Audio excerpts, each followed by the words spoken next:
dizer para vocês que hoje não está fácil. Não questão física, desde o momento que eu cheguei aqui, eu tive uma opressão muito grande.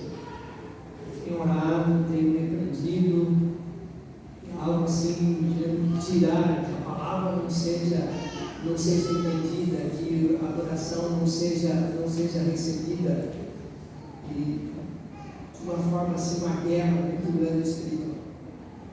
Mas eu creio que nós somos mais do que vencedores em Cristo Jesus. Eu creio que o nome do Senhor vai ser exaltado, vai ser glorificado. Amém? Quero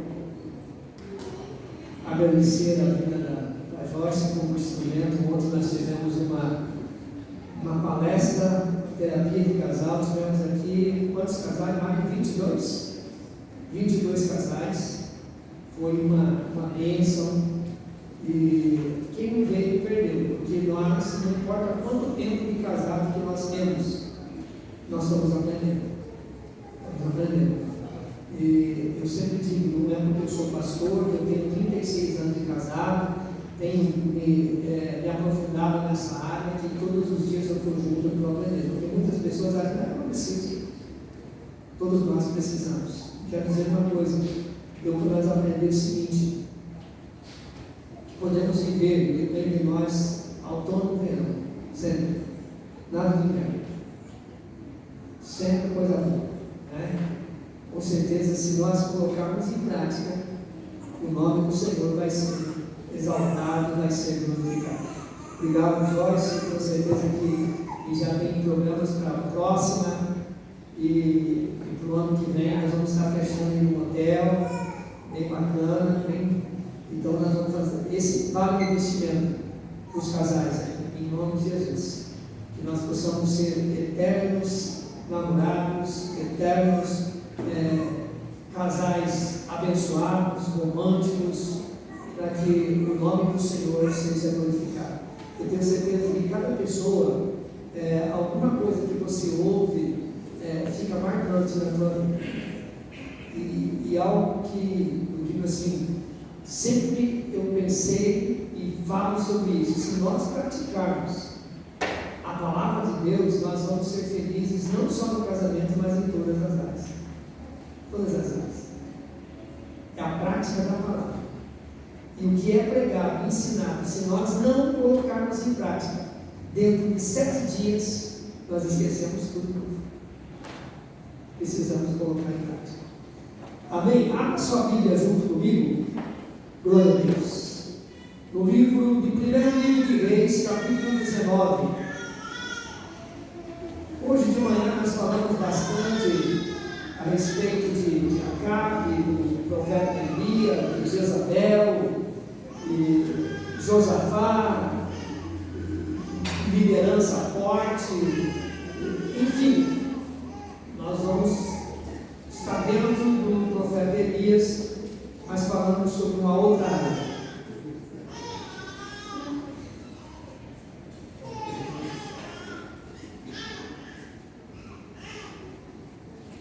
Primeiro livro de Reis, capítulo 19.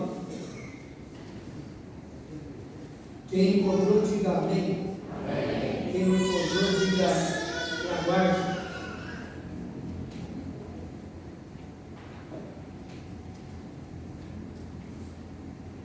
Vamos ver então a palavra do Senhor.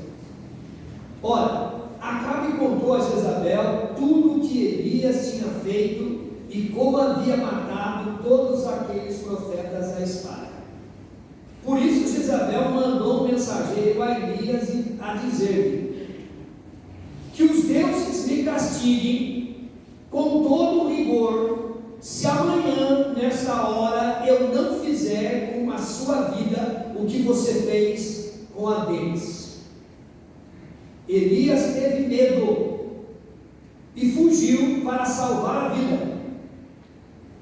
Em Berseba de Judá, ele deixou o seu servo, entrou deserto caminhando um dia, chegou ao pé de Giesta ou Bizimro, sentou-se debaixo e dele orou, pedindo a morte. Já tive bastante, Senhor, tira-me a vida. Não sou melhor do que os meus antepassados. Depois deitou debaixo da árvore e dormiu. De repente, um anjo tocou nele e disse: levanta-se e coma. Elias olhou ao redor e ali junto à sua cabeça havia um pão assado sobre brasas quentes e um jarro de água.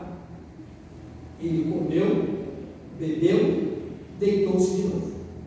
O anjo do Senhor voltou e tocou nele e disse: levanta-se e coma, pois a sua viagem será muito longa. Então ele se levantou, comeu, bebeu, fortalecido com aquela comida, viajou 40 dias e 40 noites até chegar a Horebe, o monte de Deus, e ali entrou numa caverna e passou a noite. E a palavra do Senhor veio a ele: o que você está fazendo aqui? E ele respondeu: tenho sido muito zeloso pelo Senhor, o Deus dos exércitos. Os israelitas rejeitaram a tua aliança, quebraram os teus altares, mataram os teus profetas à espada. Sou o único que sobrou e agora também estão procurando matar-me. O Senhor lhe disse: saia e fique no monte na presença do Senhor, pois o Senhor vai passar. Então veio um vento fortíssimo que separou os montes e esmigalhou as rochas diante do Senhor, mas o Senhor não estava no vento. Depois do vento houve um terremoto, mas o Senhor não estava no terremoto. Depois do terremoto houve um fogo, mas o Senhor não estava nele. Depois do fogo houve um murmúrio de uma brisa suave. Quando Elias ouviu, puxou a capa para cobrir o rosto, saiu e ficou à entrada da caverna. E uma voz lhe perguntou: o que você está fazendo aqui, Elias? E ele respondeu: tenho sido muito zeloso pelo Senhor, o Deus dos exércitos. Os israelitas rejeitaram a tua aliança, quebraram teus altares, mataram teus profetas à espada. Sou o único que sobrou e agora também estão procurando matar-me.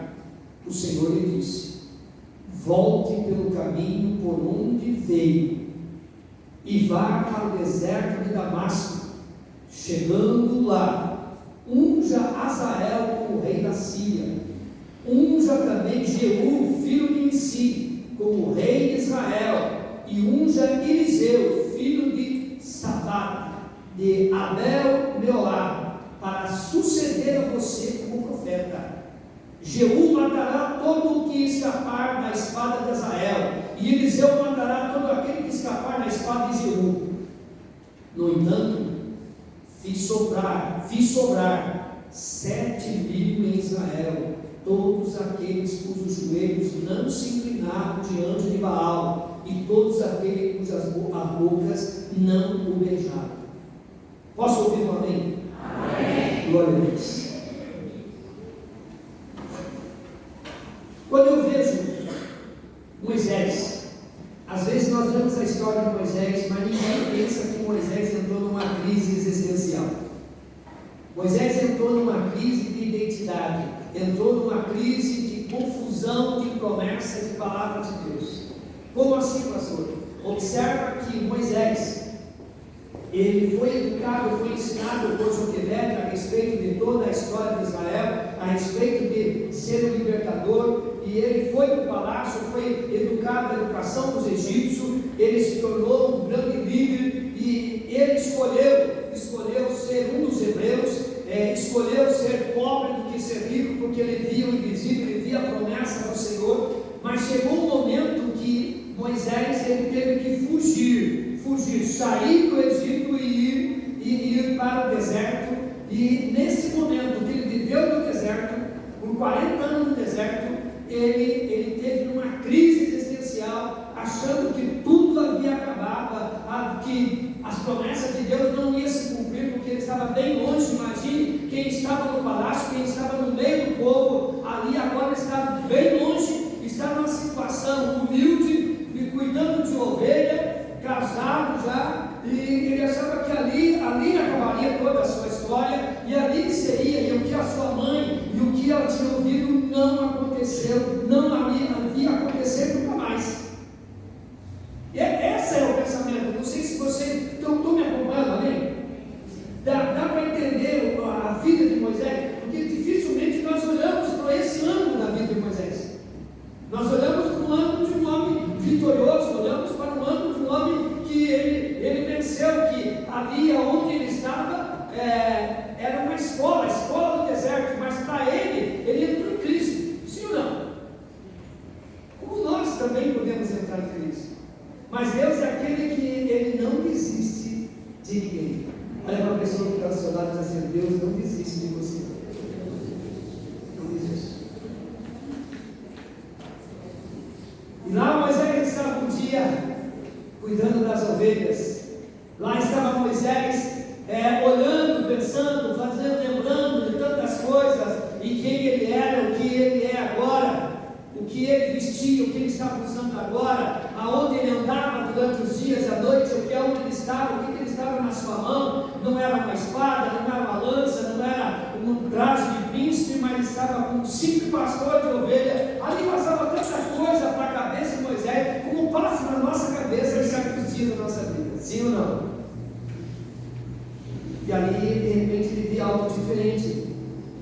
Ele viu a sarça, um pé de sarça que era comum naquela região, que estava pegando fogo, mas a sarça ela não se consumia, ela continuava a mesma coisa. E aquilo chamou a atenção de Moisés. E você, será que o calor está tanto que pegou fogo? Mas eu estou vendo que se fosse pegar fogo, ia consumir, ia acabar com aquela sarça, porque era algo muito frágil. Ali o fogo logo acaba, mas não acabava. E ele se aproximou para ver, e logo ele ouviu uma voz, e uma voz muito forte, porque quando Deus fala nos nossos corações, nós temos certeza que é Deus que está falando, não é o inimigo que está falando. Não causa medo, mas sim uma forma de respeito, de honra, de temor em nosso coração. Foi isso que inundou o coração de Moisés naquele momento. E Moisés se aproximou e Deus disse para ele: tira as alparcas do pé, porque o lugar que você pisa é santo. Tira as alparcas dos pés, porque o lugar que você pisa é santo. E ele fez isso. E ali Deus falou com ele. Deus fez ele lembrar das promessas. Deus fez ele lembrar dos ensinamentos, do que a sua mãe Joquebede havia dito, e o que ele havia dito pela boca da sua mãe, do seu pai. E ali ele entendeu isso, e ele pôde entender e voltar a viver as promessas de Deus. E quando nós olhamos essa palavra que eu li, eu tenho certeza que algumas coisas te chamou a atenção durante esses 18 versículos que nós lemos do texto de 1 Reis. O que te chamou mais a atenção? Olha o que o nosso Deus faz. Elias era um homem de Deus, amém? Era um profeta de Deus, para não dizer um dos maiores profetas de Deus, era Elias. Mas ele entrou numa crise existencial. Então quer dizer que nós não somos melhor do que Elias. Nós podemos entrar numa crise, nós podemos entrar numa caverna, mas nós temos certeza que Deus não desiste de nós. Algumas coisas me chamam a atenção. Ele deixa o seu moço e foge para o deserto. Ele pediu a morte, ele não quis tirar a vida dele. É diferente. Muitas pessoas querem justificar e dizer que Elias ele estava tentando se suicidar. Não. Ele disse que estava cansado, ele disse que já viveu bastante. Senhor, tira a minha vida. Já meus antepassados já foram, que eu também vá. É diferente. Eu tenho certeza que muitas vezes na tua vida, na nossa vida, chegou um momento que você, digamos, a crise era tão forte, momentos tão difíceis na nossa vida, que você diz assim: melhor é morrer. Sim ou não? Quem aqui já passou por um momento difícil de querer? Se você for sincero, você vai ver que você passou por um momento difícil na sua vida, que você diz assim, é melhor morrer do que viver. A situação é muito difícil. Outra coisa que me chama a atenção, Elias deitou e ficou esperando ali, que Deus matasse ele e que ele morresse ali. Porque ele estava no deserto, ele não levou nada para comer. Qual que era o pensamento dele deitar ali? Esperar a morte. Durmo, acordo, até chegar o momento que eu durmo e não acordo mais. Não é esse o sentido que se dá para entender na vida de Elias? Mas de repente o anjo chega. Outra coisa interessante, os milagres de Deus. Pão na brasa. Você já comeu pão na brasa? O que é pão na brasa? Eles pegavam no próprio fogão, faziam aquela massinha de pão, colocavam lá no meio da brasa assada. Quem já comeu pão na brasa desse jeito assim? Já comeram? Eu comi muitas vezes. A mãe fazia rapidinho aqueles. Colocava ali. O anjo fez para Elias. Outra coisa, Elias não tinha levado nada, tinha um jarro de água, pão quentinho na brasa e jarro de água, amado. Olha o Deus de milagre, amado. Vai no meio do deserto, no momento mais difícil, ele coloca algo na tua vida que chama atenção nisso. Outra coisa que me chama atenção, ele comeu, dormiu de novo, o anjo acordou, come de novo, porque você vai caminhar 40 dias e 40 noites. Eu fiz um cálculo, procurei pesquisar. Sabe quantos quilômetros Elias caminhou? 40 dias e 40 noites direto. Sabe quantos quilômetros ele caminhou? Quantos quilômetros você acha que ele caminhou? 160 quilômetros. Um homem caminha normal 22 quilômetros por dia. Na faixa de 20, eu fiz um cálculo de 20 quilômetros por dia. Então caminhava dia e noite, são 40 quilômetros. 40 dias, 4 vezes 4, 16, 160 quilômetros. Até chegar no momento ele entrou na caverna. Ele chegou de novo no lugar e entrou na caverna. Nós queremos intitular essa palavra, amados. Guarde bem isso, que Deus quer falar no seu coração e o inimigo não quer que você entenda essa palavra. Mas Deus é maior e você já tem entendido a palavra até esse momento e vai continuar entendendo. E essa palavra vai cair numa boa terra, em nome de Jesus. Deus não desiste de você, que é o tema dessa palavra dessa noite. Deus não desiste de você. Nos momentos de incerteza, indecisões, dúvida, o nosso desejo é fugir para uma caverna. É fugir. Essa caverna pode ser um monte de coisa, mas é uma caverna. Nós queremos fugir, não queremos ver mais ninguém. Vale a pena fugir para essa caverna? Será que vale a pena fugir para a caverna? Será que vai trazer algum resultado? Elias fugia de uma missão profética de si mesmo. Olha bem, ele era um profeta. A missão dele tinha terminado? Não. Então ele fugia de uma missão profética e fugia dele mesmo. Ele estava fugindo dele mesmo. Sabe o que é você fugir? Você sabe que tem uma responsabilidade, que tem algo para fazer, sabe que não terminou a sua obra aqui na terra e você fugia de você mesmo. Elias estava exatamente nesse momento. Já havia pensado no fim da sua vida. Quantos estão com Elias fugindo dos conflitos da vida? A maioria das pessoas não gostam de coisas difíceis, de conflitos, fogem dos conflitos. Sem conflito ou sem confronto, não tem solução. Nós precisamos se confrontar, seja com nós mesmos ou com Deus. Nós precisamos frente a frente. E para nós se encontrar com Deus, para Deus falar conosco, eu tenho que sair da caverna.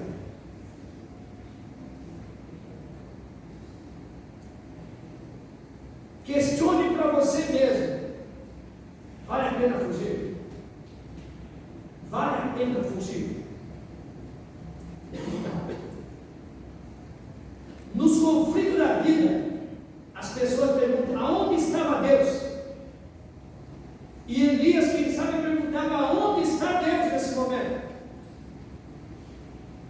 Vocês observem que ele mesmo disse que só ele sobrou. Ele estava sozinho. Ele se sentia só. E quantas vezes nós nos perguntamos nos momentos mais difíceis da nossa vida: aonde o Senhor está, Deus? Por que eu estou sofrendo assim? Por que eu estou passando por esses momentos na nossa vida? Em outras palavras, você está falando assim: aonde o Senhor está? Porque eu estou me sentindo sozinho. Elias foi um grande profeta, mas nesse momento, presta atenção nisso, o que estava na sua mente era a imagem de Acabe e de Jezabel. Vou dizer algo para você: não sou psicólogo, não sou psicanalista, mas a tua mente, ela tem que ser escrava de você mesmo. Se você deixar ela te domina, ela te leva aonde está o foco, ela te domina. Elias havia destruído junto ali naquele momento que Deus mandou fogo 450 profetas de Baal, a fio da espada. O Acabe, um homem fraco, covarde, mimado, correu, moleque de recado, dizer para Jezabel: minha esposa, mataram todos os profetas de Baal, porque era um mimado, como nós estudamos hoje de manhã no Acabe, marido frouxo, a mulher dominava ele. Chegando ali, sabe que Jezabel, ele fez isso? Chamou o mensageiro e mandou um recado para Elias e disse o seguinte: me castigue os deuses que ela servia. Me castigue, olha o que ela disse. Me castigue os deuses se eu não fizer com você o mesmo que você fez com os meus profetas. Naquele momento, a mente de Elias saiu do foco de uma grande vitória e focou naquilo que Jezabel podia fazer. O que Jezabel já fez até aquele momento do reinado. Jezabel havia colocado 850 profetas de Baal dentro da sua terra, havia matado várias pessoas que serviam a Deus. O templo do Senhor já estava cheio de idolatria. Acabe já havia sido dominado por Jezabel. Quem governava era Jezabel. Havia orgia, havia cultos de todos os tipos, menos pelo Senhor. Acabe estava dominado e Jezabel era a rainha que comandava todas as coisas. Elias olhava para isso. Elias estava com a sua mente agora voltada para esse poder que estava na mão de Jezabel, e ele flochou, ele esmoreceu, e ele passou a pensar só focado naquela derrota. É assim que acontece com nós muitas vezes. O inimigo consegue tirar o nosso foco da presença de Deus, e nós olhamos somente para aquela derrota, aquilo que o inimigo está nos ameaçando, aquilo que ele pode fazer. Eu quero dizer para você: nós somos mais do que vencedores em Cristo Jesus. A palavra do Senhor diz que nós temos que ter a mente de Cristo, que nós devemos levar cativo a nossa mente, os nossos pecados. A Bíblia diz que nós devemos renovar a nossa mente com o quê? Com a palavra de Deus. Ou seja, o nosso foco jamais deve ser tirado da palavra de Deus e do poder de Deus, daquilo que Deus pode fazer. Então eu estou no momento de crise, eu sei que Deus é maior. Se eu estou no momento difícil, Deus, Ele pode curar. Eu estou no momento financeiro difícil, Deus, Ele pode me levantar. Eu estou no momento de pecado, Deus pode me perdoar e me levantar. É assim que eu devo pensar. Jamais devo mudar a minha mente, dizendo que eu sou um perdedor, que eu estou perdido, que eu não consigo mais. Não, você tem que focar na palavra. É a palavra que vai te fortalecer. E nesse momento Elias tirou o foco do poder de Deus, tirou o foco que ele era um servo de Deus, um profeta de Deus, usado nas mãos do Senhor, e só pensou no que? Na derrota. e já começou a viver a derrota. Enquanto você está só pensando, é uma coisa, mas as pessoas, além de pensar, ele começa a executar a própria derrota. Isso também pode ser o inverso. Olha para o filho pródigo. Ele foi dominado por sua mente, levou ele gastou, ele foi para um país distante, ele viveu erradamente, mas chegou um momento que a Bíblia diz que ele caiu em si, ou seja, a mente dele mudou o foco. Quando mudou o foco, ele fez o quê? Ele não só mudou o pensamento dele, mas executou o pensamento dele, e foi voltando para casa. E o Elias agora,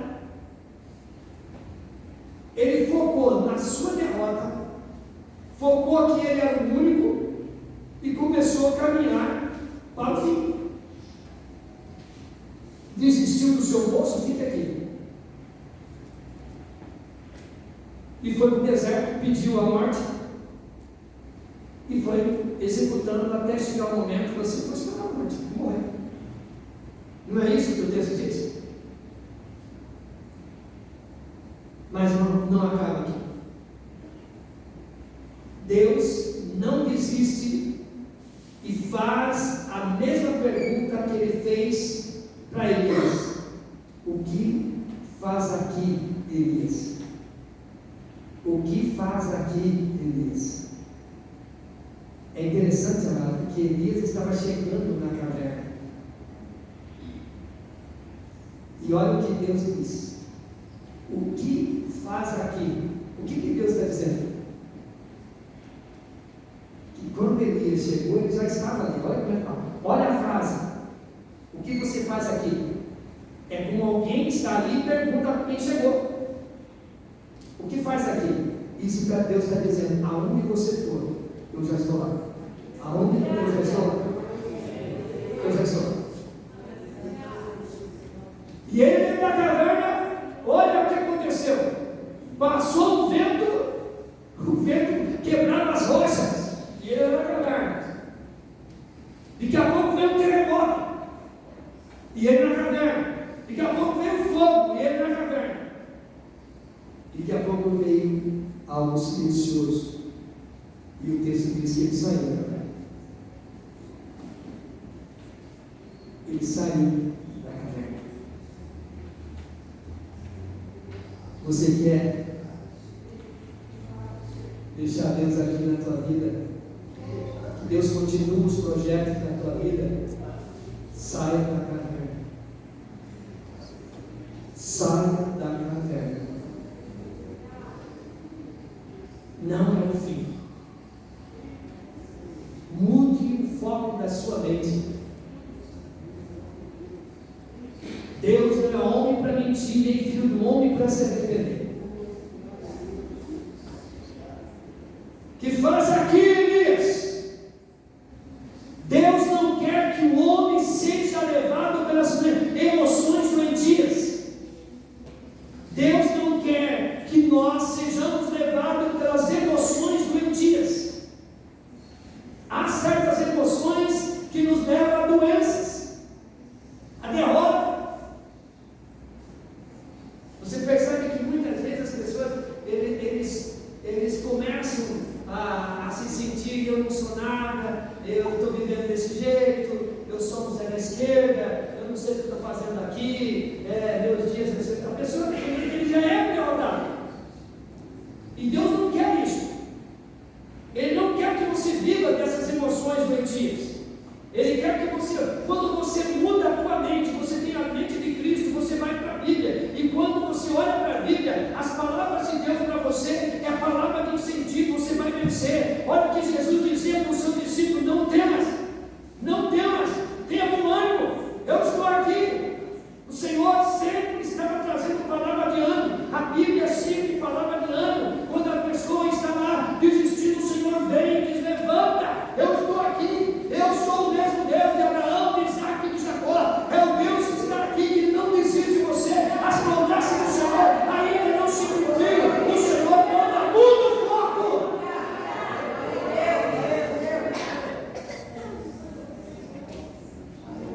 Deus não quer que o homem seja levado por essas emoções metidas.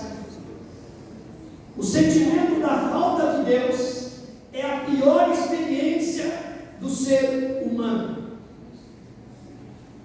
O sentimento da falta de Deus é a pior experiência do ser humano. E o diabo vai colocar na sua mente: eu desisti de você. O que você fez, ele se afastou de você. Ele não gosta mais de você.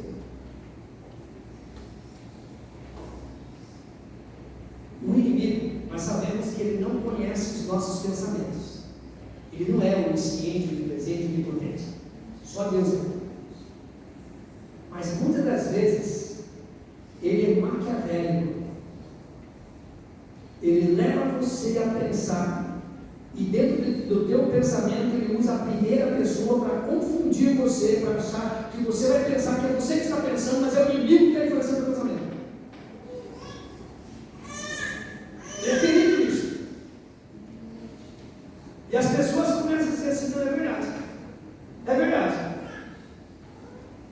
Quantas pessoas, amados, que eles acham, vão tirar a vida deles assim: não, eu vou ter paz, eu vou não sei o quê, e o inimigo na cabeça deles, ele vai e ele pensa assim. E pessoas que conseguiram alguém salvar a vida deles, eles relatam o seu testemunho de força.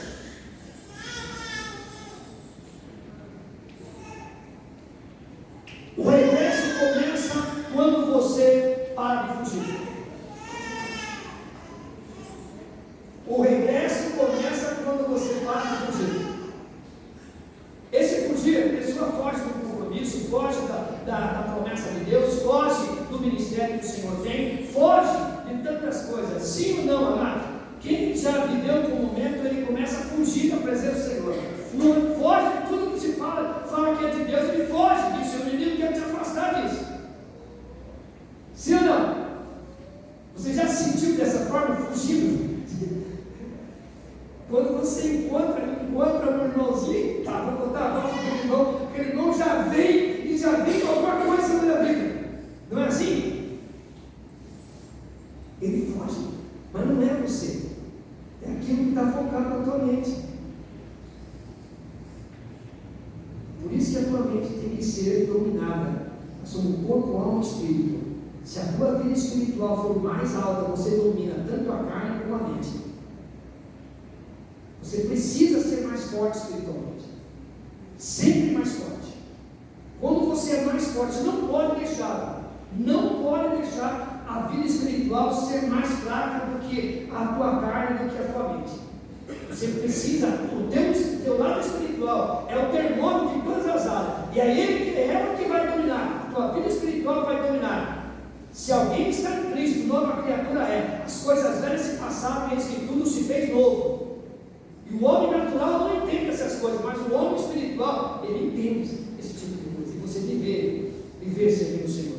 Então o regresso começa quando a pessoa para de fugir.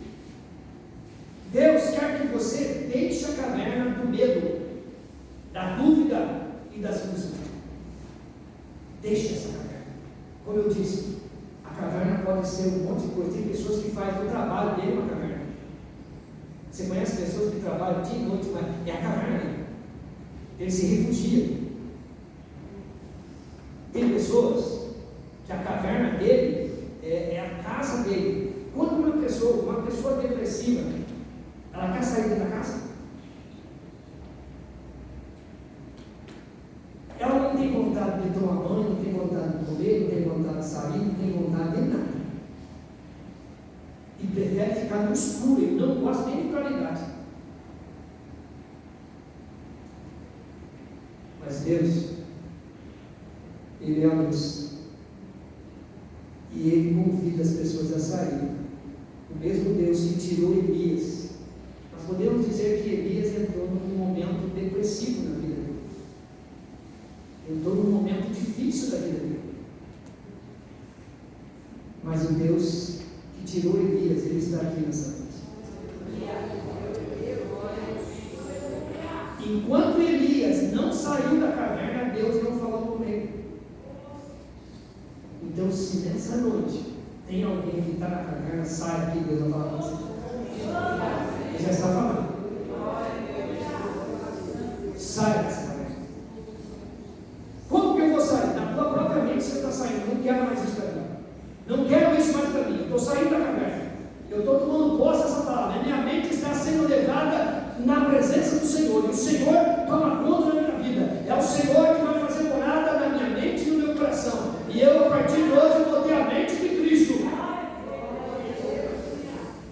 Elias venceu a guerra interior e voltou às suas atividades proféticas.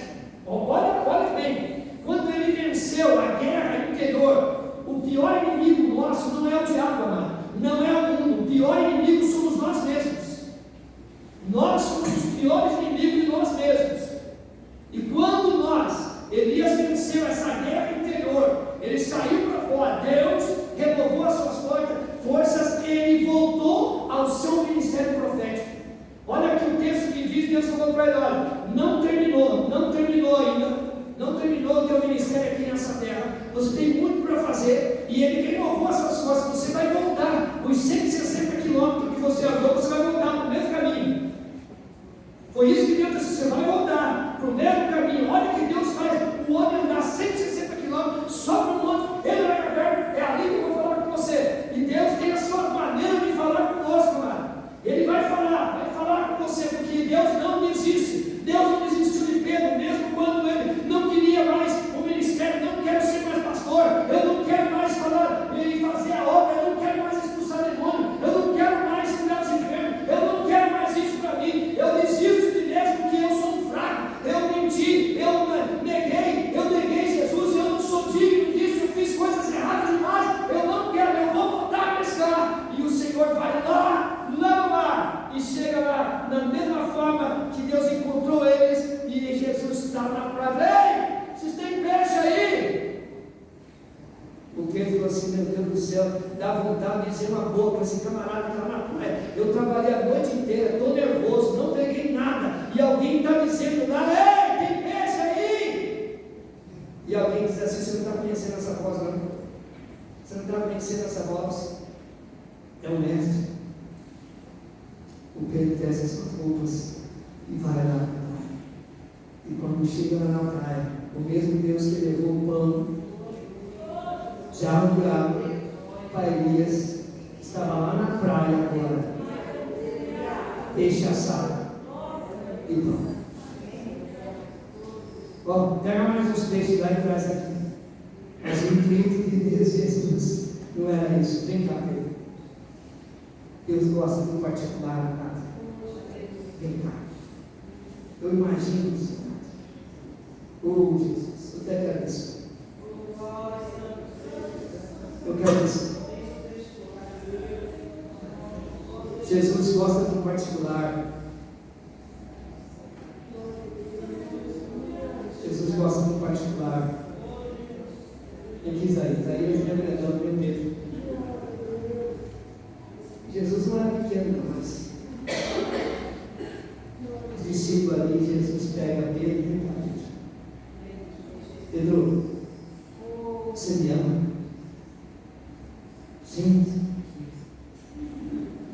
Mas Pedro, você me ama mesmo? Sim. Apacenta minhas ovelhas. Pedro, eu quero que você volte ao ministério. Eu quero te usar novamente, Pedro. Eu te perdoei já, Pedro. Pedro responde: o Senhor sabe todas as coisas, Senhor.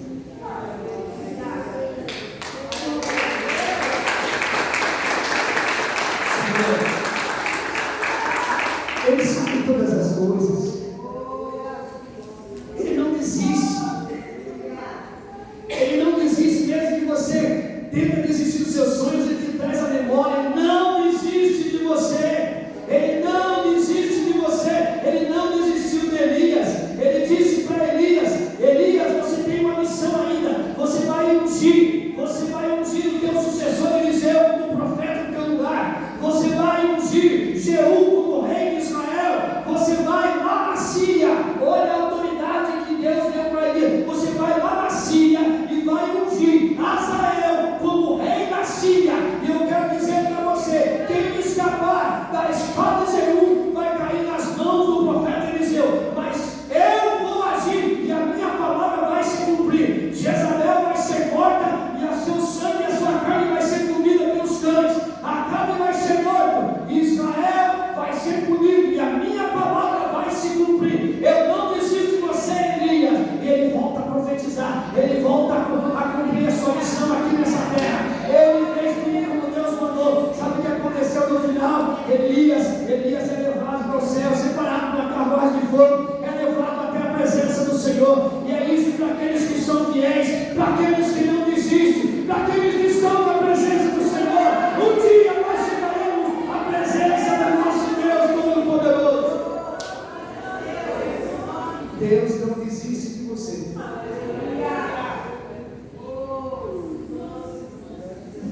têm coragem de pecar, mas covardia para confessar.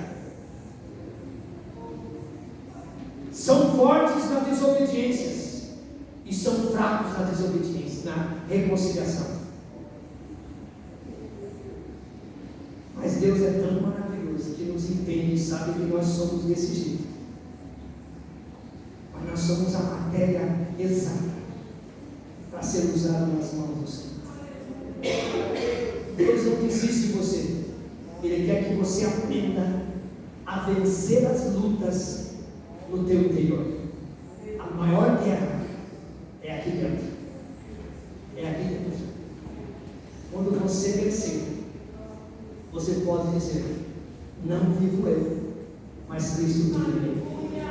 Se coloque em pé em nome